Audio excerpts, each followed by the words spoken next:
lullabies had long been a figment of the past, a remnant of days of yore when the evils were painted as mere dressings in a sweet tune. The irony in that, you thought, while you sweetly hummed words that haunt and painted a deathly vision to the one person you loved with all that your heart could ever carry. In your lap sat a young girl, no more than 2, her blonde locks cradling her head while they pressed against your arms. Her smile beamed up at you while you sang, wondering if she understood the words behind the melody. She soon fell asleep, her face peaceful before you laid her in her small bed, tucking her deep within her blankets. You smiled with a kiss on her head, caressing her hair softly through your fingers. "Sweet dreams, mon et toi," you whispered while you quietly made your way to the door, spotting a figure standing there, watching your form approach him. Out of all the dirty deeds in the world under this roof, this moment was what reminded you of who he truly was. A loving man, a man of integrity, and a man who cared deeply for the ones he loved. "Come back to bed, sugar," he whispered with a coo, opening his hand out to you. "Or Kimmy will be fine." You slowly reached out to him, feeling tiny bursts of electrical charge spark between his fingers and yours. It made you flinch, but only for a moment, before he grasped your fingers, pulling you out of the room while he held you close, shutting the doors slowly and leaving only the dim light of the nightlight illuminating the room. It was always the case every time you moved between one another, between himself and his daughter. They were of the same breed.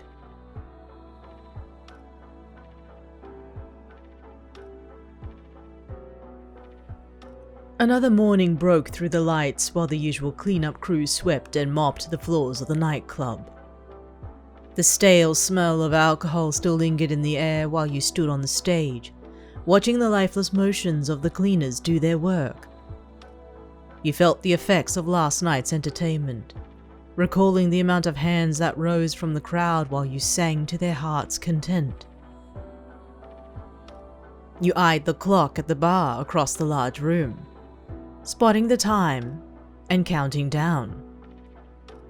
You were expecting someone to arrive, but with all that had transpired over the course of the week, you hoped that he would hurry. The last thing you needed was, "Why do you look so sad?" cooed a voice from behind, watching Kaminari step into the sunlight wearing one of his many brightly colored shirts. "I'm just a little tired," you answered languidly.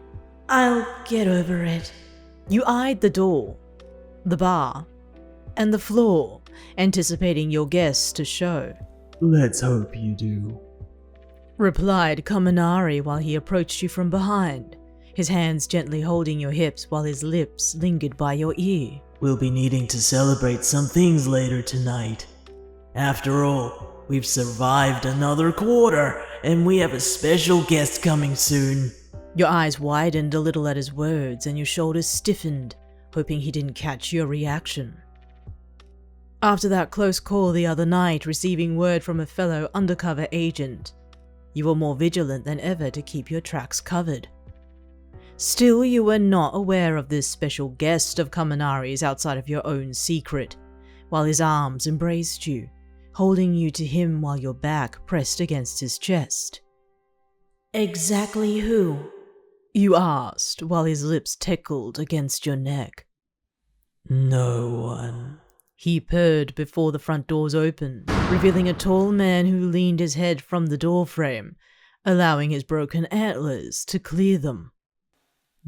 You've arrived earlier than I thought," called Kaminari, still with you in his hold. "I'm one that would love to enjoy my company for as long as I can," replied the man with his long black locks trailing behind him and his sinister smile revealing fangs from behind his lips. You forced a calm breath while you stared into the man's eyes, his golden gaze piercing into yours through the sea of black. You are familiar with this guest, oftentimes noticing him conversing with Kaminari, and only ever had said his greetings to you. Nothing more. He was a close associate with the doctor down by Endor Docks. That was all you knew. Nice to meet you. Again.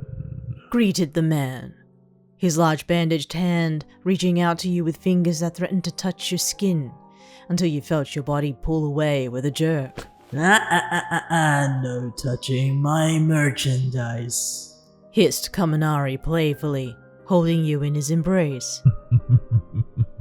But of course.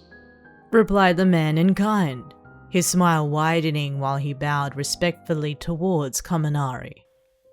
I was told by the doc that you've made some progress. Indeed I have. Agreed Kaminari, soon finding him with his hands on your waist, directing you to follow his lead. Right this way. With a gentle push, you felt Kaminari lead you through the nightclub with the man in tow, leaving behind the cleaners to do their work. It was a quiet walk through the hallways, feeling that looming presence of the man behind you. You swore that his eyes were feeling you from behind, sending a shiver down your spine. You hated whenever he visited, always observing everything in the establishment and only making your job more difficult than it already was. With this, you hoped your own visitor had better timing. Soon the walls and the doors began to look familiar, recognizing the route Kaminari was taking. You turned to him, his hand still leading you from around your waist while a serious look crossed his face. For a brief moment, there was sadness in his eyes. Denki? Where are you taking him? You asked softly, wary of the walls and doors until you reached one that was all too familiar. Kaminari immediately opened it, revealing a room lit brightly from the sunlight that shone through the only window. It was already littered with a few small books and toys around the floor, noticing the little girl playing with a few toys on her own. Your heart seized in your chest, watching her play unaware of the company that entered the room. Come on, sweetie. Daddy wants to introduce you to his friend. Called out Kaminari with a soft voice, walking up to her before he knelt with open arms. You watched her smile while she lifted herself onto her feet. She had only learned how to walk a few months back, seeing her tiny steps make her way to Kaminari before he collected her into his arms. You saw the smile on his face, a genuine grin while he bobbed her in his arms, swaying to and fro. Well, isn't she a delight? Cooed the man behind you, sending another frightening shiver down your spine. Through his black long mane, he grinned menacingly down at you while you kept your breath calm despite the fear that bubbled in your heart. The doc would be so happy to see her. Those words chilled you to the bone. This was not part of the plan. Come on, sweetie. Coaxed Kaminari while he lifted a finger in the air, displaying a few electrical sparks flickering from it. Your eyes turned back onto him, watching both father and daughter interact with each other. With a small spark of her own, Okimi followed her father's example, revealing her prowess while a spark or two flashed from her tiny fingers.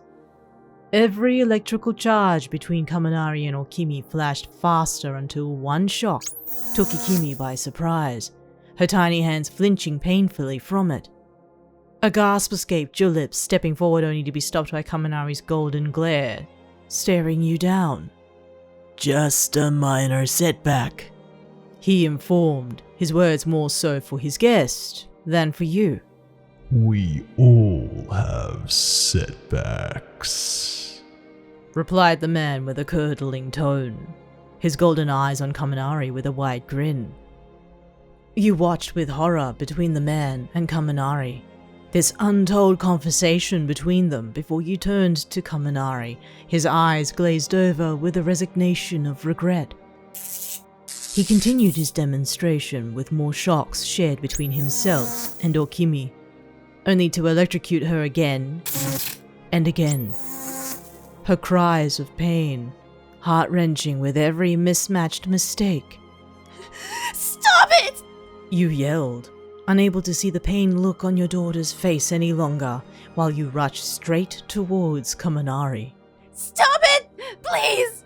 Your hands reached for Okimi, only to be grabbed forcefully by Kaminari, turning his face away from the man by the door and gripping your wrist tightly. Now, sugar. We know she has my quirk. He slowly explained, his eyes staring you down again. Please, don't embarrass us in front of our guest. Your eyes met his, seeing that same look on his face every night in this room. There was something mournful while you glanced at your daughter in his arms, her tears streaming down her face while he held her close. Your screams weren't for naught when a couple of his bouncers arrived by the door, yet you knew that did not bring any comfort to your circumstance. Don't hurt her, you threatened, your eyes prickling with tears themselves from the anger that brewed, staring back into his, betrayed by his actions. Kaminari only held his attention on you, mulling over his decisions in this moment before he swallowed the guilt that formed in his throat. Take them away, he ordered, hearing the footsteps of his bouncers enter the room and grab hold of your arms, pulling you away from his grip. You fought against their strength, pulling and clawing while they forced you out of the room. Okimi's cries grew louder, watching her still in Kaminari's arms while he cradled her this time, no longer shocking her on display. Yet those screams broke your heart. Give me my baby! You yelled while you were pulled away into the halls, past the man who soon entered the room and shut the doors. Let her go! The strength of both men overwhelmed you through the halls of the nightclub, yelling, kicking, and screaming against their orders before they gently dropped you back onto the stage against your will. Despite your retaliation, they treated you like a porcelain doll, as per prerequisite of Kaminari's orders while treating you. Still, you approached them with anger, slapping one of them in reflex, seething with rage. And yet neither of them retaliated. The doors caught your ear from behind, as did the bouncers, spotting the cleaners now leaving the premises, and a visitor entering the large room, his silhouette disguising him against the sunlight. Oi, club's closed, informed one of the bouncers. No need to worry. I found who I was looking for, announced the visitor, entering into the establishment and stepping up onto the stage with you. You noticed him immediately, spotting his large cloak trail behind him. Hey, no one touches the bosses. I've come straight from Midoriya's place, and you know what he had to say about the influx of presents he's received from Kaminari? He interrupted, his smile ever present while he slowly approached you. Absolutely dreadful. So would you like to send the full details of that message to him, or shall I pass it on to his muso to soften the blow? Having heard quite the mouthful, the bouncers looked to one another before they unanimously agreed, stepping back and standing down from their posts. You turned to the man, his teal hair a little mussed while his golden reptilian eyes welcomed you, opening his hand out to you in jest. Please, this way, he offered. You slowly took his hand, being led away from the bouncers towards the backstage, where the both of you were left alone. You crossed your arms, holding yourself, while your back was to him, keeping your sore eyes away from his gaze. Whatever it is, you have to say. Just say it, you quipped, waiting for any news or commands to carry out. Seek stared at your back, watching you almost curl into yourself. The spite in your voice was evident before he walked up to you, his hand on your shoulder. There is nothing new that you haven't heard. He started. But now comes the time that I can help you protect your daughter. If you help me. His words seized your attention, turning to face him while you pulled away. Now you want to help? You questioned, watching his eyes stare back at you with that regretful look. Kaminari was never like this. You know that. He was sweet and kind, goofy, but he changed. Why didn't you help then? Remember, I wasn't here. That's why I asked you specifically for your help to find... Kitten. Yes, I got that. They're fine, by the way. Thank you. You scoffed at his reply, feeling those tears fall from the corner of your eyes, unable to hold them back much longer. You couldn't think straight, only imagining what was happening up in that room, wondering what that man was wanting from your daughter, and why Kaminari allowed it. Your heart was breaking. The commission, or whatever's left of it, is falling apart. You know that everything is escalating quickly, and it doesn't help that you formed this bond with your target. Dryly explained Seek, his hands now on your arms while he held you, hoping to keep your focus on his words. You want a little more time. I can give that. But that means you have to fulfill your end of the bargain. He tried to capture your gaze, his eyes searching in yours, filled with tears until you turned up to him, filled with despair. What do I have to do? You weakly asked, succumbing to his suggestion. Seek slowly released you from his hold before he unzipped the collar of his cloak from his person, dropping the heavy piece onto the floor. You watched while he began to unbutton his pins and soon the buttons of his shirt, opening it to reveal his bare chest. You spotted how toned he was, which would explain how athletic he demonstrated in his operations, but the thought immediately crossed your mind that, if you're expecting a free lay, that's out of the question. You spoke in offense and with disgust. Seek did not respond with a word. He only pulled the top of his uniform from his shoulders, the fabric pulling smoothly from glass that revealed cogs and mechanisms from within his left shoulder. You stared at the contraption, the cogs clicking in motion and succession, as if in time. With further inspection while he opened the glass on its hinges, some cogs were alone, left with no other partner to turn. It appeared unfinished, as if cogs were missing from this wildly odd contraption. Seek did not hesitate before he pulled a cog from within his left shoulder, carefully maneuvering it to release from the rhythm of the mechanism. I'm entrusting you with this, he announced, handing the tiny cog over to you after he had latched the glass tightly. What for?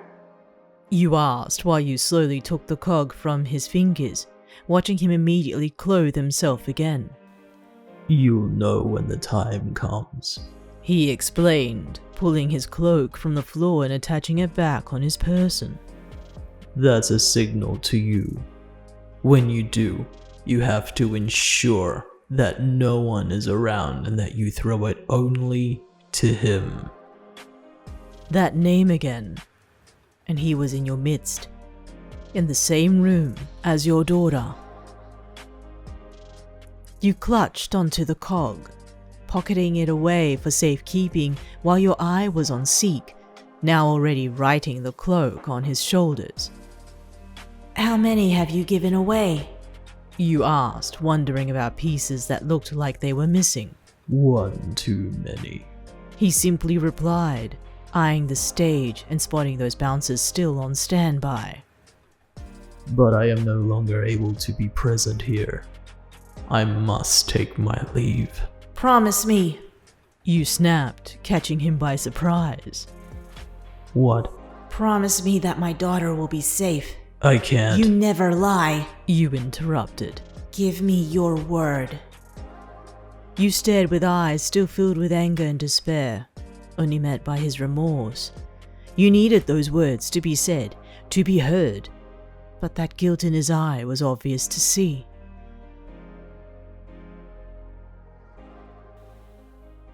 It is not my promise to make, he answered before he took flight, walking out towards the stage and bidding a silent farewell to the bouncers. The doors swung open and shut hauntingly through the large stage floor, leaving you empty of hope.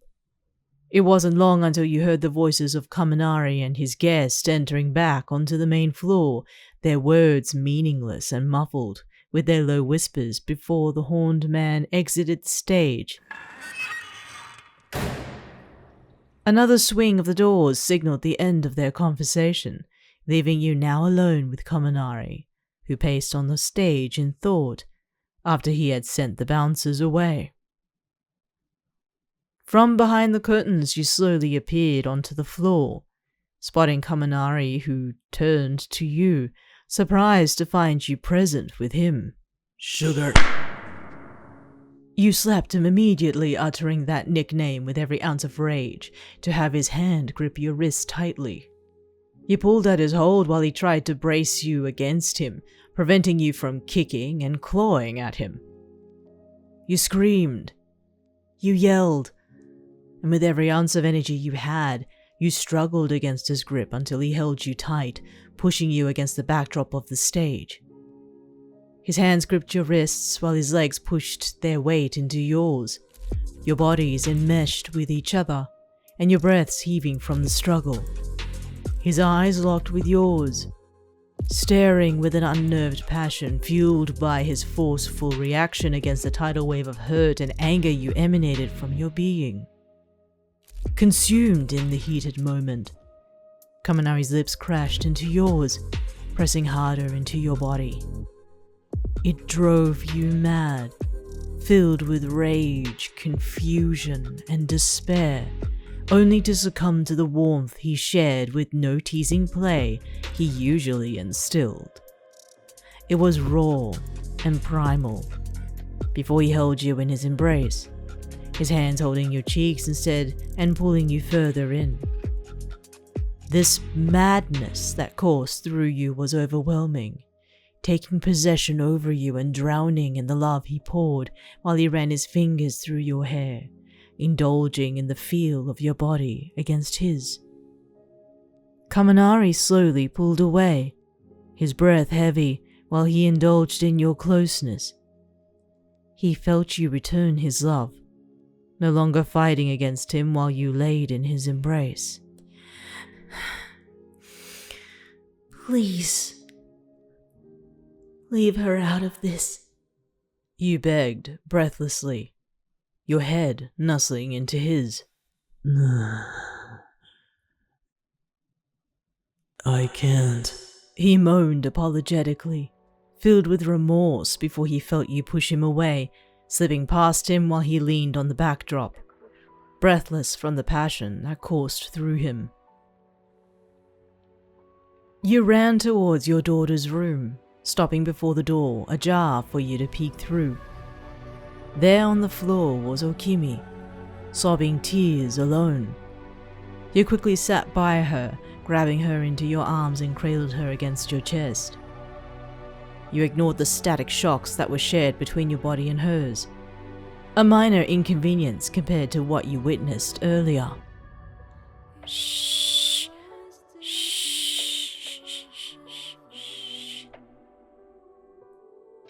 The bad man is gone, mon étoile. You reassured her, hushing her slowly while you pulled out the small cog from your person. You stared at the tiny thing before your fingers and closed over it, tightening your grip while that surge of anger surfaced once more. No one will pay for this.